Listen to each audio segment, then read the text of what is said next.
አልহামዱሊላህ አልহামዱሊላህ አልহামዱሊላህ ሽክራን ሊላህ ነጋ አልহামዱሊላህ አልহামዱሊላህ አልহামዱሊላህ ሽክራን ሊላህ ጃዲ አልহামዱሊላህ አልহামዱሊላህ አልহামዱሊላህ ሽክራን ሊላህ አዑዙ ቢላሂ ሚነሽ ሸይጣን ረጂም። ችግሮች በግራ በቀኝ ሲያጣድፉ በዚህ በኩል ቤተሰብ፣ በዚህ በኩል ዘመድ አዝማድ፣ በዚህ በኩል ጎረቤት፣ በዚህ በኩል ጓደኛ፣ በዚህ በኩል ስንት ነገሮች ሲያጋጥሙ የምንጽናናበት ብቸኛው ቃል አልহামዱሊላህ አልহামዱሊላህ አልহামዱሊላህ ሽክራን ሊላህ።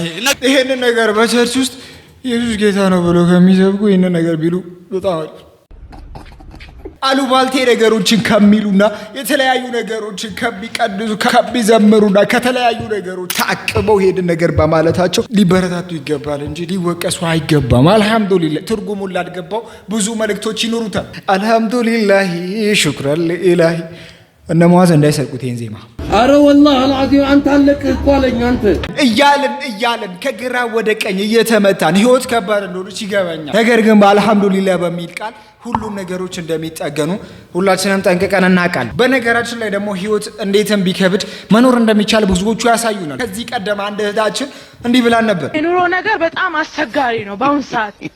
ከፔስታል አቅም 10 ሳንቲም የሚሸጥ ፔስታል 15 ሳንቲም ሆኗል። 10 ሳንቲም የሚሸጥ ፔስታል በ15 ሳንቲም የገዛች እህታችን ዛሬ የት አለሽ ብለን ለመጠያየቅ ሞክረን ነበር። አለሁ ይሄው ቄጤማ እየሰራው እንደዚህ አምሮባት ቄጤማ እየሰራ። በነገራችን ላይ ህይወት ላይ ቀለል ብሎ መኖር በቃ ሁሉም ነገር ያልፋል።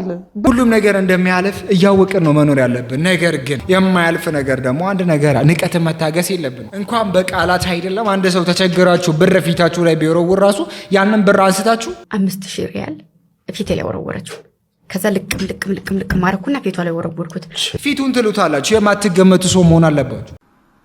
ውጭ ሀገር ያላችሁ እህቶቻችን እና ወንድሞቻችን አንድ ሰው ተናዶ መጥቶ በብር እንደዚህ ሲወረውርባችሁ እናንተ ምን ታደርጋለህ? ብሩን ታነሱትና አንድ ሰው ኮብር ሲወረወርብህ ወይ አንድ ሰው ድንጋይ ሲወረወርብህ ያንን ድንጋይ ቤት ሰራበት የለም አላት አባቱን ተበረክሰውና እጅልም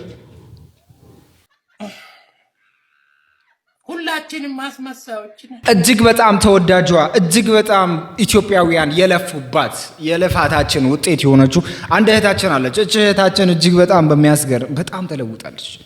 በጣም ውስጥ የተነክቶ ነበር።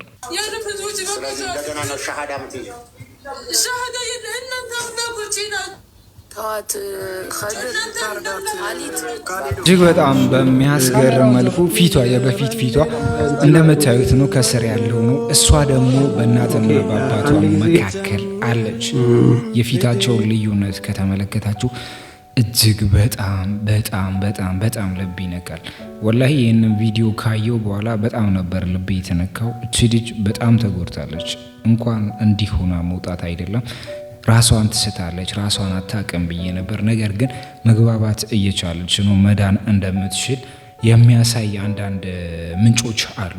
እንደምትመለከቷት እሷ በእናትና በአባቷ መካከል አለች። ነገር ግን ብዙ ነገሮች አሁን ይጎሏታል። እናትና አባቷ ጋር ስትመለስ ብዙ ነገሮች እንደሚጎሏት ይታወቃል።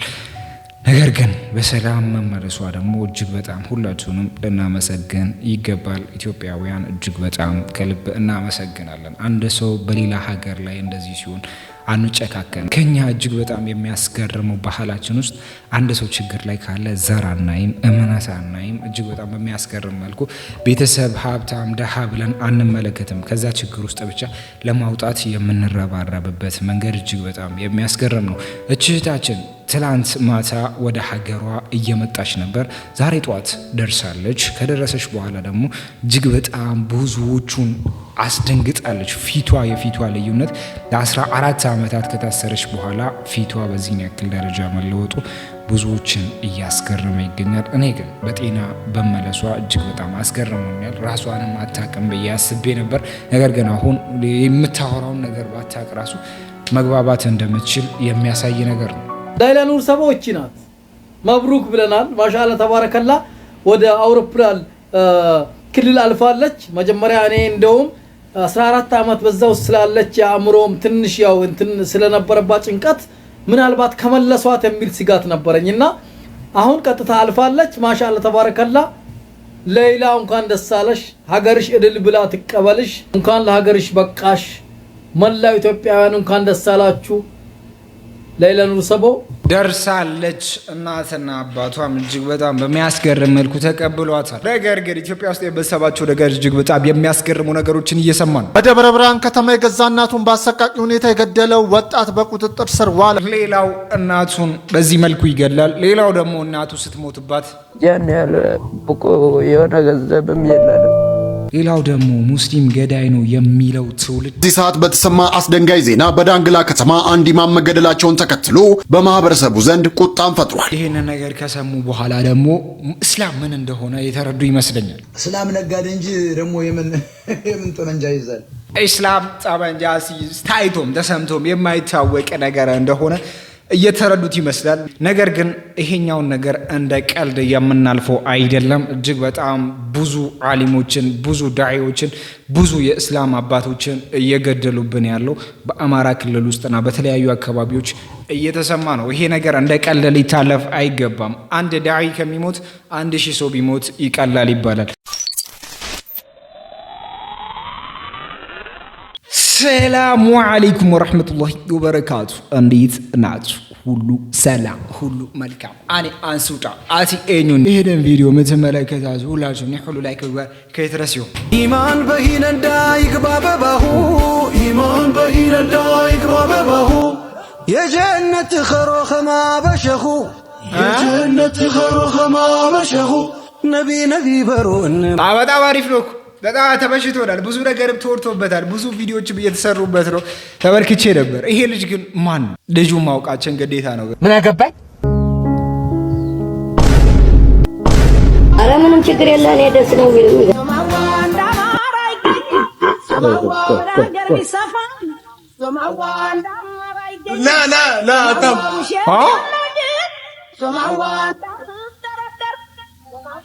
ኖ Ladies and gentlemen, we got him. ኖ ኢሳም አይሆንም። ኖ በተአምር ነው ማይሆን። ኢሳም አይሆንም። ሜመሩ በጣም ተሳስተዋል ብለንም ሌላ ሜመሮችን ለመጠየቅ እኔ አይሆን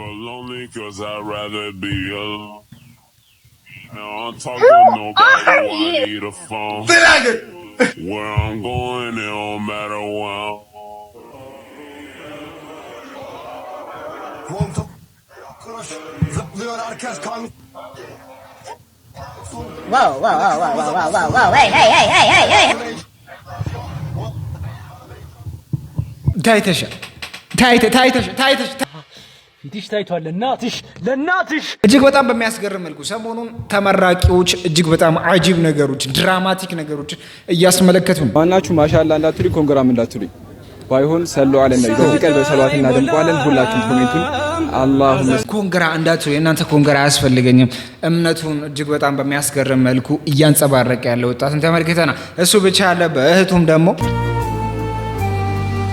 ኦኮኑ ከጉድራኩት እንኳን ዲኔን ዶንያን የወኩት ኑርዊላዳው ሆኖ ልዛዴ ባንኳ አይደሎይ ቆሜ መሄዴ ማጣት መንጣት ሸሻ መለጠን ትልቁ ሰው አንቱን ተሰጠን ይቀራን የሌ ጎደለን ሙሉ አርጎናል ተመልክተናል። ብዙ ነገሮችን አይተናል። እናንተ ግን ክብር ይገባቸው። እንደዚህ ለምታረጉ እንደዚህ ለምታንጸባ ምን እንደሆነ ለምታስተምሩልን አንዳንድ ሰዎች። ነገር ግን ደግሞ ምርቃት ላይ አንድ ነገርን ታዘብን።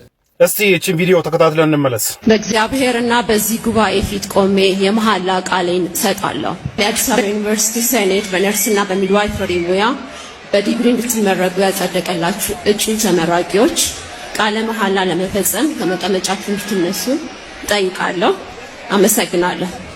እጩ ምሩቃን የሙያ ቃለ መሐላ ለመፈጸም ቀኝ እጃችሁን አንሱ። ሕይወቴን እስከ ፍጻሜው በንጽህና ለመምራት እንዲሁም የሙያ ግዴታዬን በታማኝነት ለመወጣት በእግዚአብሔርና በዚህ ጉባኤ ፊት ቆሜ የመሐላ ቃሌን እሰጣለሁ። ይህ ቪዲዮ እንግዲህ ባለፉት ጊዜያት የሙስሊም ሴት ኒቃቢ ተማሪዎችን ግቤ ሴኩላሪዝም ነው የሚከተለውና እናንተ ኒቃብ መልበስ የሴኩላሪዝም ህጉን ይጥሳል፣ የሃይማኖት መገለጫ አልፈልግም እያለ የሙስሊም ሴት ኒቃቢ ተማሪዎችን ሲያባረር የከረመው አዲስ አበባ ዩኒቨርሲቲ በትላንትናው ዕለት ተማሪ ሲያስመርቅ ግን በምታዩት መልኩ በእግዚአብሔር ስም ማሉ ብሎ ቃል ሲያስገባ የታየበት ነው። ዲ አይሮኒ ምንድነው? ሴኩላሪዝም ለማን እንደሚሰራ እያየነው ነው። ዲ አይሮኒ ማለት ነው።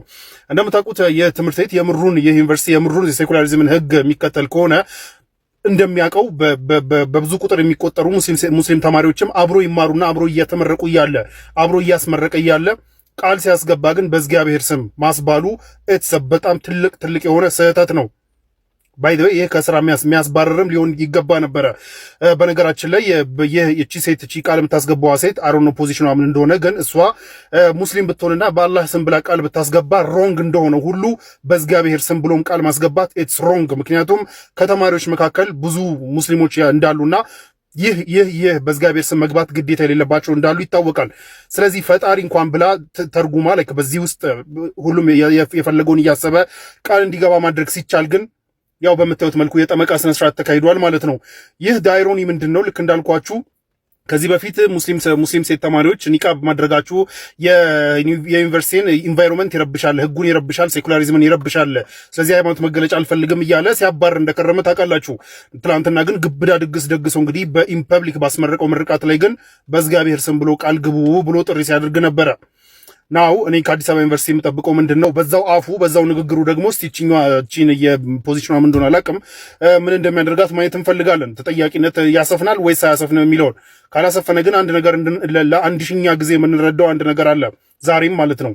ሴኩላሪዝም የሚባለውን ህግ ሙስሊሙ ለመበደል ብቻ የሚጠቀሙበት እንደሆነና ለሌላው ሲሆን ግን ያው መድረክም ላይ ወጥተህ መስበክ እንደምችል የሚያሳይ ነው ማለት ነው። በአላህ ስም ብትል ምን አይነት ባላ እንደሚወርድ አይታችኋል። ከዚህ በፊትም ቲክቶክ አዋርድ ላይ እጅግ በጣም በሚያስገርም መልኩ ተመልክታችሁ ነበር።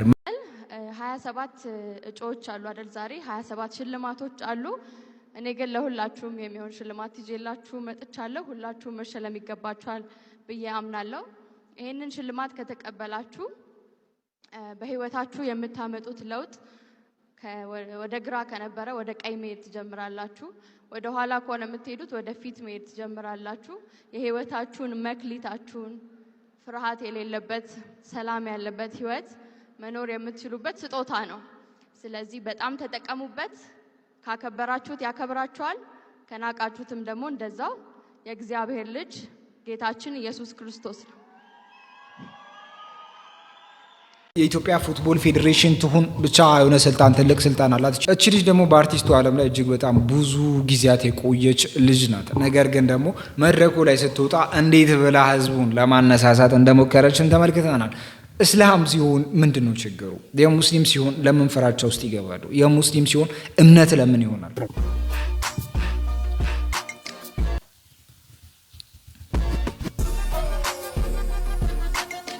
ነገር ግን ደግሞ የሀያት ጉዳይ ሳይሆን ሌሎቹ ደግሞ ስንመለከት እንደዚሁ ደግሞ የሙስሊም ካፕሎችም እንሰራለን እንጂ ብለው እሺ በቃ ስሩ ብለን ነበር። እንዲህ ሳብሰሪ እንዲህ የለ እንደዚህ ሲፍ አንድ አትውረግረግ ትደርሻ ሳብሳ መጀመሪያ በኋላ እኮ አንቺ እንዲያረግሽ ታስገብኛለሽ። መጀመሪያ ይሁን እንዲህ ስል አብረህ ከዛ ወደ ኋላ እንዲህ አንቺ ሳቢና ሳይ አሁን ገብቶሻል። በቃ አሁን አዎ ካንገት ከደረት በላይ ሳብ እሺ ሬዲ ዋክሽ አልሆነም።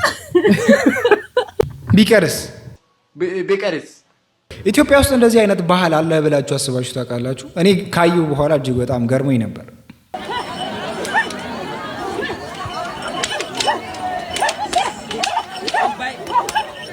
በቃ የወንድ ዓለም ማለት ይሄ ነው። የወንድ ዓለም ማለት ይሄ ነገር ገዳቡ የኢትዮጵያ ወንዶች እንደዚህ ጨፋጨፉ፣ የኢትዮጵያ ወንዶች እንደዚህ ጥንካሬያቸውን ያሳዩ እንጂ ወጣ ስንል ደግሞ ከኢትዮጵያ ውጪ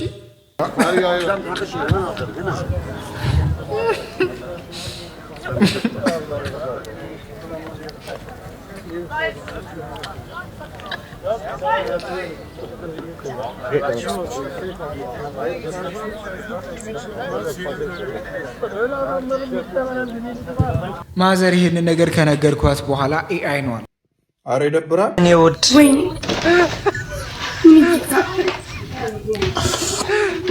የኔ ልዩ እንዳታለቅስ ድንገት ሽክርታይ እኔ ሽክርክር ትርታይ አቤት እንደዚህ የምታረጉ ሰዎች ቀይ የነበረ ሰውዬ ወደ ጥቁር ተቀይሮ ሌላ ሌቭል ውስጥ ገብተው ነው የሚያመጡት። አንቺ በብርሽ ስለገዛሽ ብቻ እንደዚህ ማድረግሽ ግፍን። ይህንን ነገር ደግሞ ከተመለከትን በኋላ ሌላ ኢትዮጵያ ውስጥም የማይሰራ ተአምር የለም። ደብረ ብርሃን ከተማ የገዛ እናቱን በአሰቃቂ ሁኔታ የገደለው ወጣት በቁጥጥር ስር ዋለ። ወንጀሉ የተፈጸመው ሰኔ 8 2018 ዓ.ም ሲሆን የምትመለከቱት ወጣት እንግዲህ የገዛ እናቱን አንገት በመቁረጥ መዳበሪያ ውስጥ በማድረግ እንግዲህ ቤቱን ቆልፎ ወደ አዲስ አበባ ይሸሻል። ታዲያ ለብዙ ቀናት በሩ ዝግ መሆኑን ያዩት የሟች ተከራይ ጎረቤቶች ለፖሊስም ጥቆማ ያደርጋሉ። ሰኔ 19 2018 ዓ.ም ፖሊስም በሩን ሰብሮ በመግባት የሟች አስከሬን እንዲነሳ ያደርጋል። ይህ ወጣትም እንግዲህ የኢሉሚናቲ ተከታይ እንደሆነ የሚነገርለት በአዲስ አበባ የአክስቱ ቤት ተደብቆ ሳለ ወንጀል ከፈጸመው ቢላ ጋር በቁጥጥር ስር ውሏል። ስለ እምነቱ አይመለከተኝም፣ ነገር ግን እናት እንደዚህ ስንቶች የሚያለቅሱላት እናት ያን ያለ ብቁ የሆነ ገንዘብም የለንም። መጀመሪያ ተነስቼ ለእናቴ ቁርስ እሰራለሁ። ከዛ ባላ ቁርስም ከሰራ በኋላ ለእናቴም ትንሽ አጥሚት እሰራለሁ። እንዳራልሽ ሀገር እንደሚረከብ ትውልድ ብዙ ነገር እንደሚያደርጉ ተስፋ አደርጋለሁ። እኔ ነበር ያስታመምኳት። እናት አባት ኖሮት የሚያድግ ልጅና በዚህ ሁሉ ፈተና ውስጥ ሆኖ ህመሙን የቤቱን ስቃይ ተሸክሞ እንደሚኖር ልጅ በጣም ብዙ ልዩነት ያለ ይመስለኛል። ከታመመች በኋላ አንድ ቀን ተጫውቼ ማለቀው የተቆፈረ ዲሻል እዛ ላይ ወደቀች። ያ ማታም የምትሞት መስሎኝ ነበረ። ማንም ሰው ተቀበል ነበር።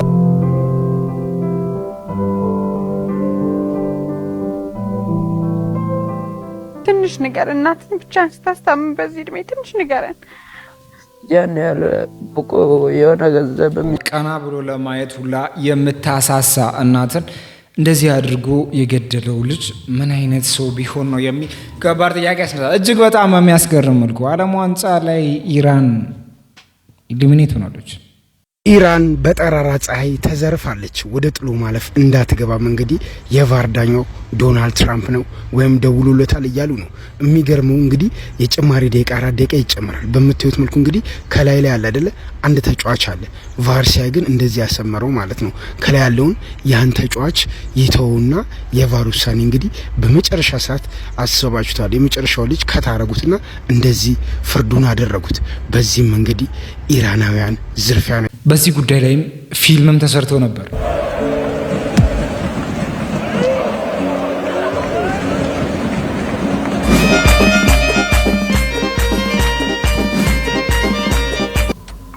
ዳኛው ነው ለትራምፕ ይደውልለታል። ኖ ጎል ትራምፕ ኖ ጎል ዳኛው ከዛ ኖ ጎል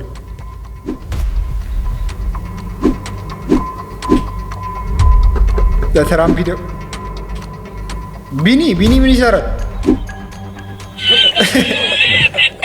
አንድ ቀን አልተሸነፈችም ኢራን በዚህ ዓለም ዋንጫ ላይ 3 ምናምን ጨዋታዎችን አድርጋለች። 3ቱንም እጅግ በጣም በሚያስገርም መልኩ አቻ ወጥታለች። 3 ነጥቦችን ሰብስባለች። 3 ነጥቦችን ሰብስባ ምንም አይነት የጎል ዕዳ ሳይኖርባት እየተጠባበቀች ነው። በምድቧ ላይ 3ኛ ላይ ሆና እየተጠባበቀች ነው። ነገር ግን እድል አላት ተብሏል። ኢራን ተስፋ አልተሟጠጠም። እንዲያውም የለመለመ ተስፋ አላት ኢራን ጥሎ ማለፉን ለመቀላቀል። ምክንያቱም ከ3 ምርጥ ሶስተኞች የተሻለች ነች።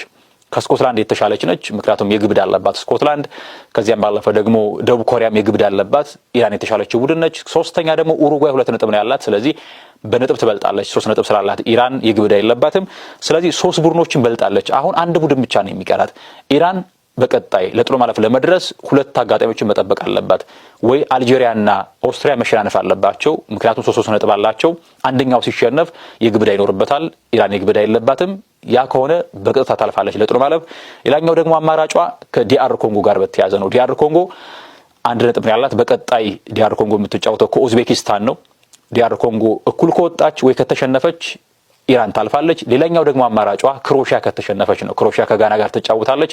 ክሮሺያ ከተሸነፈች፣ ስለዚህ እነዚህ አማራጮች አሏት። ከነዚህ አማራጮች እንግዲህ አንዱ ከተሳካ ኢራን በቀጥታ ለጥሎ ማለፍ ትደርሳለች።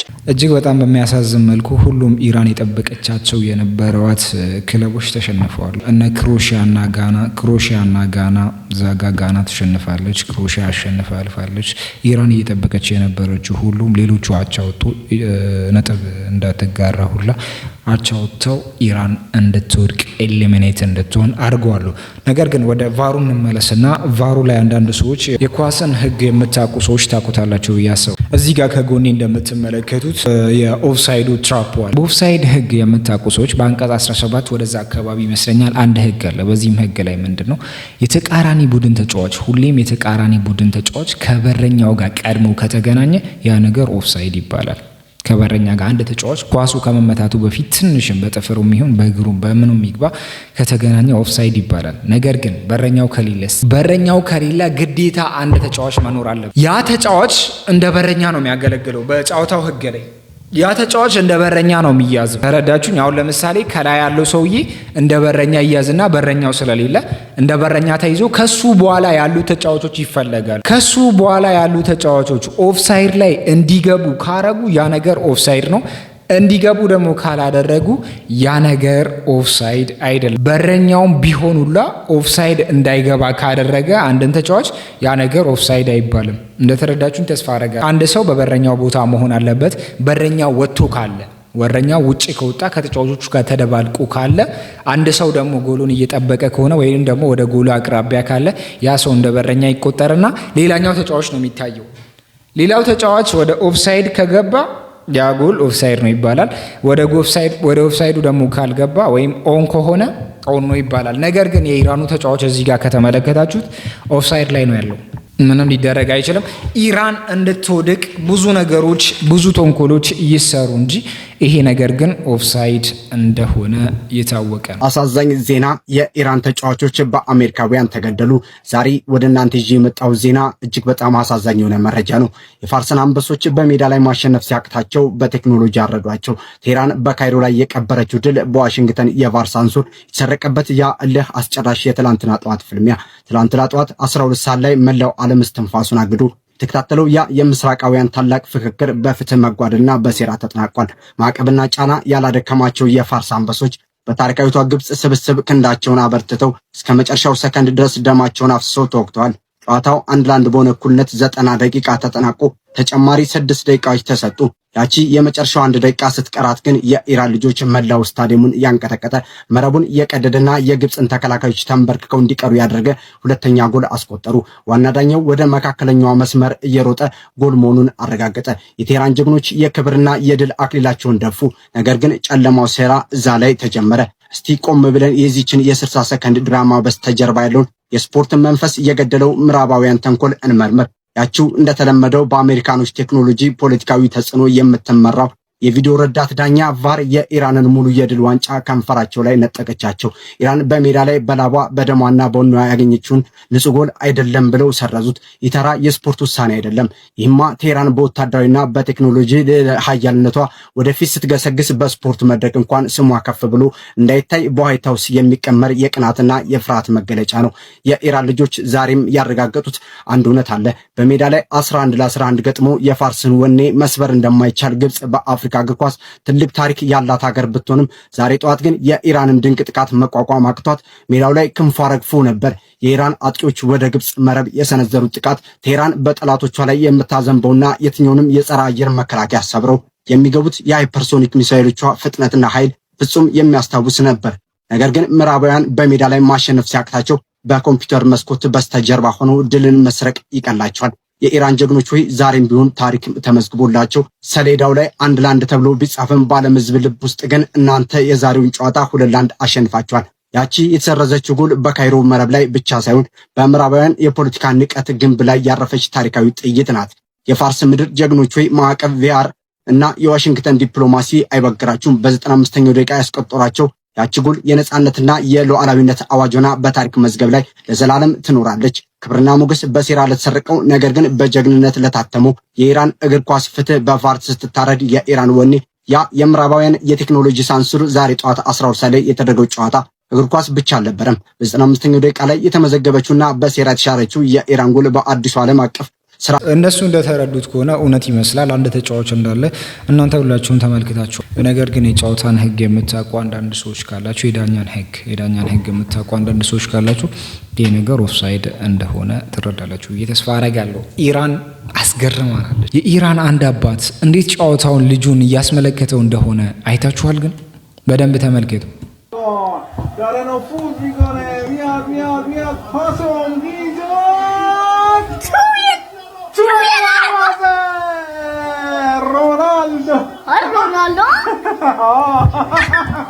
እጅግ በጣም በሚያሳዝን መልኩ ልጁ አይኑ አያይም። አባት ጨዋታውን እያየ ጨዋታውን እየተመለከተ የጨዋታ ሜዳ በካርቶን ነገር ሰርቶ ክርስቲያኖ ኳስ ይዞ ሲሮጥ በእጁ እያሳየው ነው።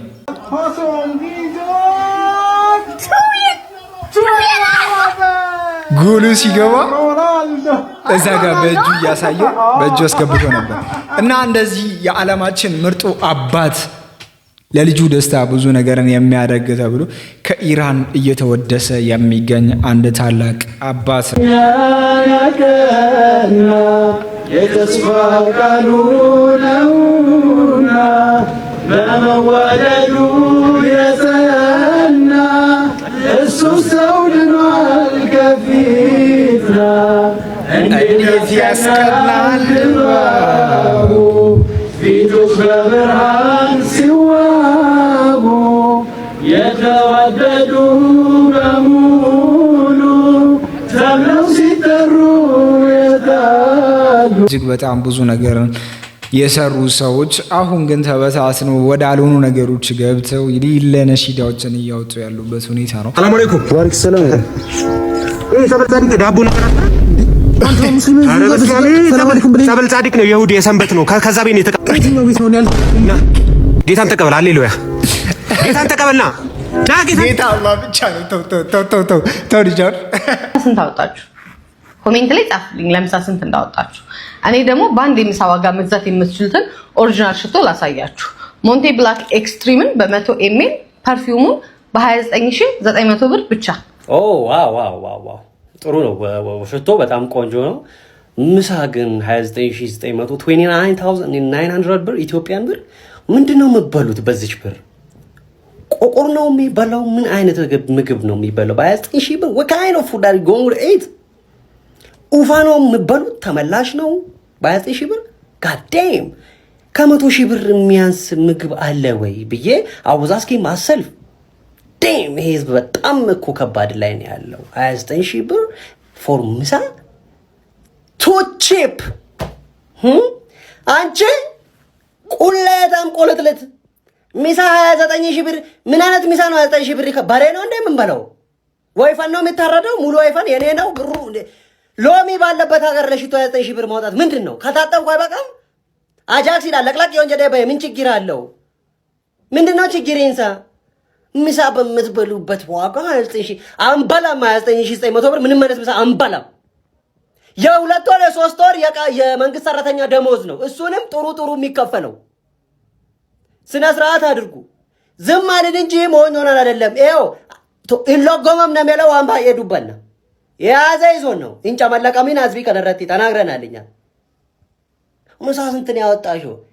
እኔ በ28000 ብር በ29000 ብር አብቃቅታችሁ ምሳ የምትበሉ ሰዎች የምር ሳላደንቃችሁ አይደል። ያላባት ፍቅር ማደግ የለበትም። ልጁን ከአባቱ ጋር አገናኙት። እስካሁን ድረስ ምንም አይነት ሼር ኮፒ ሊንክ እያየን አይደለም። ሼር ኮፒ ሊንክ እያደረጋችሁ የሚመለከተውን ሰው አደርሱልን። ለሰይዶ ማርሻል እንድታደርሱልን በአክብሮት እንጠይቃለን። ሰይዶ ማርሻል በድብቅ ልጅ አለው እየተባለ ነው። ይህንን ልጅ ደግሞ እኛም በድብቅ ወስደንለት ነበር ወደ ቤቱ። ይሄ ልጅ አባቱ ነው የምትሉ? እኔ ዘሬን የትም መበተን ሰው ነኝ። እኔ ንጉስ ዘር እንደ የትም አይበተን። ለማንኛውም እኔ ገና አንድ ፍሬ ልጅ ነኝ። ገና ድንግል ነኝ። ገና 16 ዓመት ልጅ ነኝ። እዚህ ደረጃ ምድርስ ሰው አይደለሁም። ግን ችግር የለውም። ይሄ ቪዲዮ 1 ሚሊዮን ላይክ ካገኘ በ3 ቀን ውስጥ እኔ ለልጁ 100,000 ብር እሰጠዋለሁ ማለት ነው። በ3 ቀን ውስጥ 1 ሚሊዮን ላይክ ካገኘ ለልጁ 100,000 ብር እሰጠዋለሁ ማለት ነው። ግን አባትየው ዝም ብለህ እዚህ አምጥተህ የት ሄዶ ልጅ አትበል። ለልጅ ለምትሰጠው ብር እኛ ላይክ አድርገን ያውም ደግሞ ላይኩ ደግሞ 1 ሚሊዮን ብር እንሰጣለን ዝም በል የምትሉ ሰዎችም እንዳላችሁ ደርሰንበታል። እጅግ በጣም በሚያስገርም መልኩ ቅድም እናቱ ሙታበት ብለን ያወራንለት ልጅ ይሄ ልጅ ብዙ ጊዜ ተወርቶለታል። እናቱ ከሞተችበት በኋላ ፋይናል ሂዶ ፈተና የተፈተነ ልጅ ነው። ሚኒስትሪ ሂዶ የተፈተነ ልጅ ነው። ለዚህ ልጅ እጅግ በጣም አዲስ ነገር እየተገኘለት ነው የሚገኘው። እጅግ በጣም ደስ የሚል ዜና ተሰማ። የቀድሞ የኦሮሚያ ክልል ፕሬዝዳንት የነበሩት ክቡር አባዱላ ገመዳ በነ ካሊድ ቤት ተገኙ። ይህ ዜና እጅግ በጣም ደስ የሚል ነው። እስቲ ደስታችሁን ኮመንት ላይ ለካሊድ ግለጹለት። በአሁን ሰዓት የኦሮሚያ ልማት ማህበር የቦርድ ሰብሳቢ የሆኑት አቶ አባዱላ ገመዳ በተማሪ ካሊድ ቃሲም ቤት በመገኘት የኦሮሚያ ልማት ማህበር አዳሪ ትምህርት ቤቶች ውስጥ እንዲማር ለተማሪ ካሊድ በነፃ ሙሉ ስኮላርሺፕ መሰጠቱን አብስረው ልጁም ቀልቡ እንዳይጎዳ ይሄ ነገር እየተደረገለት እንደሆነ ሰምተናል። በጣም ደስ የሚል ነገር ነው። ነገር ግን ሰዓት በተሰማ አስደንጋጭ ዜና በዳንግላ ከተማ አንድ ኢማም መገደላቸውን ተከትሎ በማህበረሰቡ ዘንድ ቁጣን ፈጥሯል። በትላንትናው ዕለት በዳንግላ ከተማ ልዩ ስሙ ቀበሌ 2 በሚገኘው በሁጥባ መስጊድ ውስጥ በኢማምነት ሲያገለግሉ የነበሩ ሼህ ሱፊያን መሐመድ ባልታወቁ አካላት በጥይት ጥቃት ህይወታቸው ማለፉ ተሰምቷል። የአራት ልጆች አባት የሆኑት እኚህ የሃይማኖት አባት ትናንት ምሽት የኢሻ ሰላትን አሰግደው ወደ መኖሪያ ቤታቸው በመመለስ ላይ ሳሉ ነው ይህ አሰቃቂ ጥቃት የደረሰባቸው ተብሏል። ክስተቱን ተከትሎ በአካባቢው ማህበረሰብ ዘንድ ከፍተኛ ድንጋጤና ህዝባዊ ቁጣ የተቀሰቀሰ ሲሆን የከተማዋ ህዝበ ሙስሊም አደባባይ ላይ በመውጣት ድርጊቱን በጽኑ አውግዟል። ፍትህም እየጠየቀ ነገራችን እኔ የሚገርመኝ ነገር ምን እንደሆነ ታውቃላችሁ? ሌሎች ሲገሉ ባልታወቁ አካላት የታጠቁ አካላት ይባላል፣ ብዙ ነገር ይወራል። ግን አንድ ክርስቲያን አንድ የሆነ ሌላ ሃይማኖት ከሞተ ሙስሊም ነው። አሁን ግን እስላም ምን እንደሆነ እየተረዱ ያሉ ይመስለኛል። እስላም ነጋዴ እንጂ ደግሞ የምን ጠመንጃ ይዛል? እስላም ብር ነው በኪሱ የሚይዝ። ቢያንስ ክርስቲያኑ ነው በኪሱ ቦምብ የሚይዝ። እስላም ምን ያራዳል?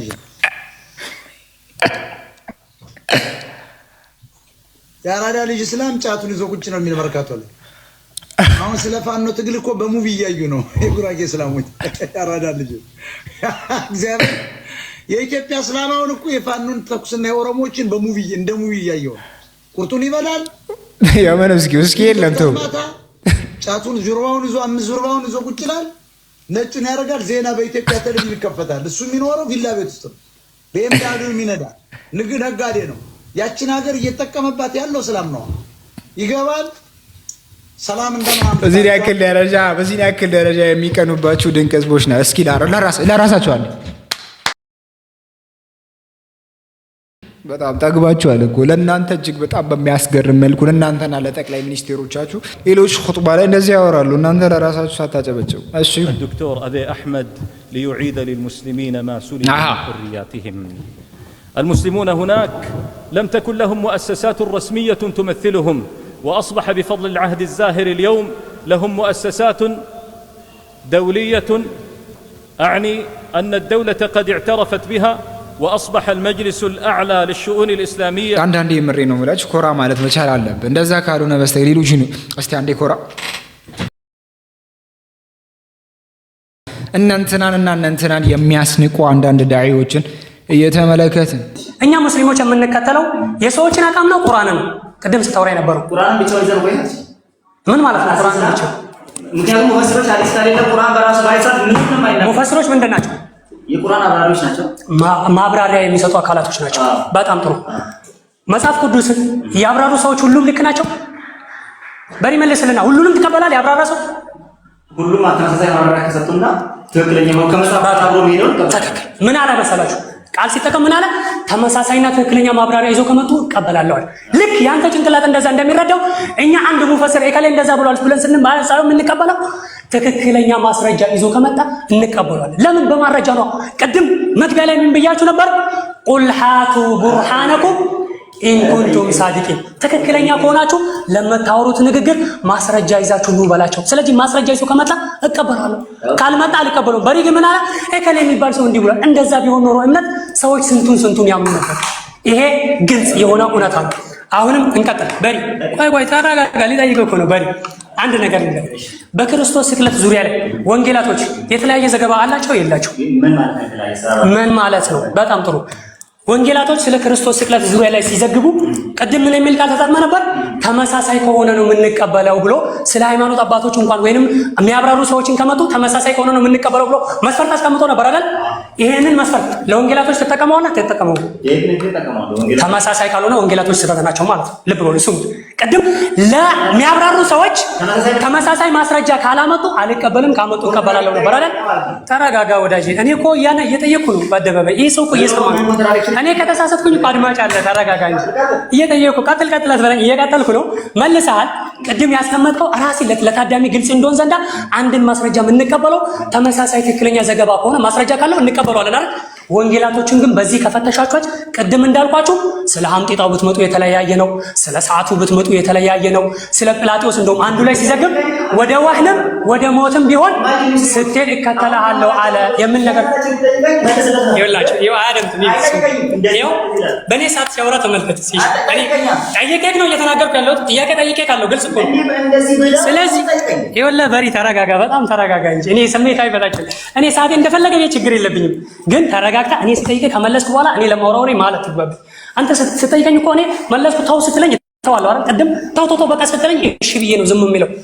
ተፈላ በጣም ጥሩ እና ገና እየጠየቅኩ እኮ ነው። ገና እየጠየቅኩ በጣም ገና። አሁን የሚጠይቀህ ጥያቄ ምንድን ነው? ወንጌላቶች የክርስቶስ ንግግር ናቸው አይደለም? ወንጌላቶች ወንጌል የክርስቶስ ንግግር ነው አይደለም?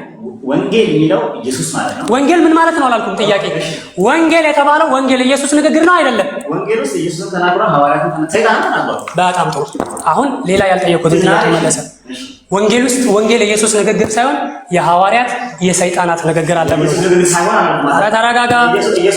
ጥያቄ ጠየቁት። ይኸውልህ እባክህ ጥያቄ ጠይቄሃለሁ፣ ተረጋጋ። እባክህ ተረጋጋ። ታዳሚ አለ፣ ተረጋጋ። ታዳሚ አለ፣ ተረጋጋ። ሰዓት ለመጨረስ አትታገል። ሰዓቱ ይለቅ፣ እኔ ችግር የለብኝም። ግን እዚህ ያለው ታዳሚ ንጹህ ነታ ነው የሚፈልገው እኮ። እኔ ይቆምልኝ አላልኩም። ጥያቄ የኔ አጭሩ ጥያቄ ወንጌላዎች የወንጌል ንግግር ወንጌል ላይ ያሉ በአጠቃላይ የክርስቶስ ንግግር ናቸው አይደሉም ነው አይደል የጠየኩት? እሱ ሲመልስልኝ ምን ብሎ ነው የመለሰው? ሁላችሁም እንደሰማችሁት ወንጌል ውስጥ የኢየሱስ ንግግር ብቻ ሳይሆን የሰይጣናትም ንግግር የሐዋርያትም ንግግር አለ ብሎናል። አንደኛው ወንጌሉ የማን ንግግር ነው? የክርስቶስ የሰይጣን። አረ ወደ ቁርአን አትሂድ፣ ተረጋጋ እባክህ። አሁን ስሜታዊ የሆነ ነው ይሁት ወደ አልተፈለገ መንገድ ይኸውልህ። አንደኛው ነገር ቁርአን ውስጥ እኔ ጠይቄህ ነው የመለስከው፣ ምላሽ እየተናገርኩ ነው። አንተ ግን ስሜታዊ ሆነ ወደ ቁርአን ዘላ እየገባ ነው። አይዞህ፣ እንዲህ መጨናነቅ አያስፈልግም። ምክንያቱም ማሰብ ያለብን የሚያደምጠን ሰው እንዴት ይረዳናል እንጂ ለምን ተነካው አይደለም። ስሜታዊ አንኑ። እኔ እኮ ቅድም ገና ምላሽ ሳልመልስ ተው ስትለኝ እተዋለሁ አይደል? ስለዚህ ለምን ትጨናነቃለህ? ቁርአን ውስጥ ላይ የማን ንግግር አለ ከጠየቀኝ መጣብሃለሁ። ግን ወንጌል የማን ንግግር ነው? የነዚህ የአራቱም የስብስብ ንግግር ነው። እንዲህ ከሆነ ክርስቶስን በወንጌል ላይ ዲያብሎስ ተራራ ላይ ሲያወጣው፣ ተራራ ላይ ሲሰቅለው፣ በዛ ሰዓት ላይ ሲያስጨንቀው በነበረው ሰዓት መዝሙረ ዳዊት የነበረው 91 ላይ የነበረውን ጥቅስ ለክርስቶስ እንደሆነ ዲያብሎስ አምኗል አላመነም? አምኗል። በጣም ጥሩ። ይህ ጥቅስ ክርስቶስን ክፉ ነገር እንዳይነካውና እንደማይሰቀል መላእክት እንደሚጠብቁት መዝሙር በዳዊቱ ትንቢቱን ተናግሯል አልተናገረም? የማይሰቀል አልተናገረም። መላእክት ይጠብቋል፣ ክፉ ነገር አይነካም አላለም በዳዊቱ መዝሙር? ክፉ ነገር ምንድን ነው? ቆይ ልንገርህ አንዴ ወዳጄ ተረጋጋ። ክፉ ነገር ምንድን ነው? ሰዓቴ ስላለቀ ችግር የለም። በዚህ እናጠራ በእኔ በቀኝ። በነገራችን ላይ በኦንላይን ላይ ከመከራከር ይልቅ እንደዚህ ተገናኝቶ ብዙ ነገር ቢወራ እጅግ በጣም አፋቸውን ይዘው ተረጋግተው ይወጣሉ። አላህን የያዘ ተሸንፎ አያውቅም፣ አይሸነፍም፣ እንደማይሸነፍም ብዙ ቦታዎች ላይ ተነግሯል። ዛሬ ያዝላችሁ ፕሮግራም በዚህ ተበቀጣይ ብለስ ከአኔ አንሱድ አቲ ኮሜንት ነው ላይ ነው ከይትረሱ